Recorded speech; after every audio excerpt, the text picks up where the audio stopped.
નમસ્કાર મિત્રો, સ્વાગત છે તમારું અમારી યુટ્યુબ ચેનલ સરકારી સહાયમાં। મિત્રો, આજના વિડીયોમાં ગુજરાત સરકારનું જે પશુપાલન વિભાગ છે તો તેમની એવી અગત્યની યોજના વિશે વાત કરીશું કે જે યોજના અંતર્ગત દેશી ગાયની ખરીદી માટે ₹28,000ની મર્યાદામાં સહાય આપવામાં આવે છે।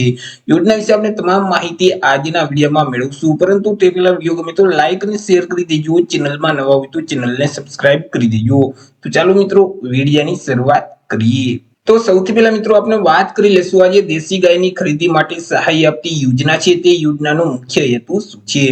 તો કે મિત્રો, પ્રાકૃતિક કૃષિનો વ્યાપ વધારવા માટે તેમજ જે ખેડૂતો છે તે રાસાયણિક ખાતર અને જંતુનાશક દવાનો જે ઉપયોગ કરે છે તેના બદલે દેશી ગાય આધારિત પ્રાકૃતિક કૃષિ પદ્ધતિ અપનાવે તો તે હેતુથી જે પ્રાકૃતિક કૃષિ પદ્ધતિ માટે દેશી ગાયની ખરીદી કરી શકે ખેડૂતો, તે હેતુ માટે ગુજરાત સરકારનું જે પશુપાલન વિભાગ છે તેના દ્વારા દેશી ગાયની ખરીદી માટે સહાય આપતી યોજના અમલમાં મૂકવામાં આવેલી છે કે જે યોજના અંતર્ગત પ્રાકૃતિક ખેતી કરવા માંગતા ખેડૂતોને 2 દેશી ગાયની ખરીદી માટે સહાય આપવામાં આવી છે।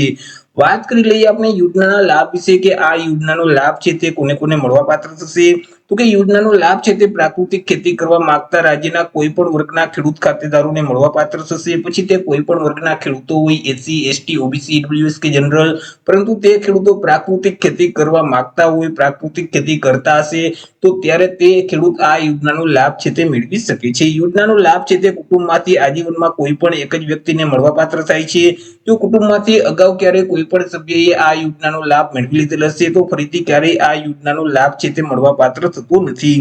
યોજના અંતર્ગત ખેડૂતોએ સ્વખર્ચે ગાયની ખરીદી છે તે કરવાની રહેશે, અથવા તો જે ભારતીય રિઝર્વ બેંક માન્ય કોઈ પણ જે નાણાકીય સંસ્થા છે અથવા તો જે બેંક છે તેમની પાસેથી પશુ ખરીદી માટે ધિરાણ મેળવી અને દેશી ગાયની ખરીદી છે તે કરી શકશે।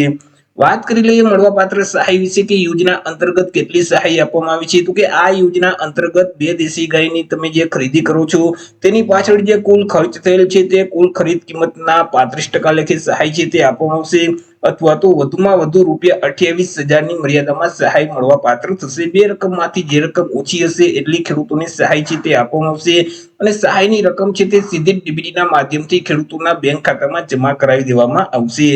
અરજી ફોર્મ વિશે વાત કરીએ કે યોજનાનો લાભ મેળવવા માટે અરજી કઈ જગ્યાએ કરવાની રહેશે। તો કે આ યોજનાનો લાભ મેળવવા માટે પશુપાલકો એટલે કે ખેડૂતોએ ઓનલાઈન અરજી ફોર્મ છે તે ભરવાનું રહેશે।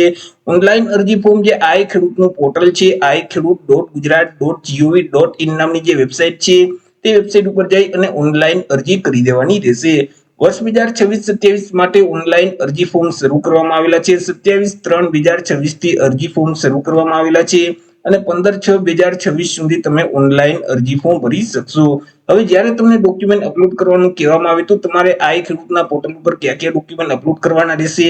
તો કે તમે જે ઓનલાઈન અરજી ફોર્મ ભરેલ છે તેની પ્રિન્ટ કાઢી તેમાં સહી કરી અને તેની કોપી તમારે અપલોડ કરી દેવાની રહેશે। બેંક પાસબુકના પ્રથમ પાનાની નકલ અથવા તો રદ કરેલ ચેક છે, આધાર કાર્ડ છે, ગામનો નંબર 7/12/8 ના ઉતારાની નકલ છે, ત્યાર પછી જાતિનો દાખલો છે, એસસી અને એસટી કેટેગરીના ખેડૂતો માટે, દિવ્યાંગ ખેડૂતો માટે દિવ્યાંગતાનું પ્રમાણપત્ર છે, ત્યાર પછી બેંક દ્વારા જો તમે ધિરાણ મેળવી અને તમે દેશી ગાયની ખરીદી કરવા માંગતા હોય તો અહીં ધિરાણ અંગેની જે મંજૂરી મેળવ્યાનું જે પ્રમાણપત્ર છે બેંકનું તે પણ તમારે આપવાનું રહેશે। તો જ્યારે તમને ડોક્યુમેન્ટ અપલોડ કરવાનું કહેવામાં આવે તો ત્યારે તમારે આઈ ખેડૂતના પોર્ટલ ઉપર આટલા ડોક્યુમેન્ટ અપલોડ કરી દેવાના રહેશે। તો આવી રીતે મિત્રો પશુપાલન વિભાગની અગત્યની યોજના કહી શકાય। એ પ્રાકૃતિક ખેતી કરવા માંગતા જે ખેડૂતો છે તે ખેડૂતોને 2 દેશી ગાયની ખરીદી માટે ₹28,000ની મર્યાદામાં સહાય આપવામાં આવે છે। તો આશા રાખું છું વિડીયો પસંદ પડ્યો હશે। વિડીયો પસંદ પડ્યો તો લાઈક અને શેર કરી દેજો, ચેનલમાં નવા હોય તો ચેનલને સબસ્ક્રાઇબ કરી દેજો। ફરી મળીશું એક નવા ટોપિક સાથે એક નવા વિડીયોમાં। ત્યાં સુધી જય હિન્દ, વંદે માતરમ।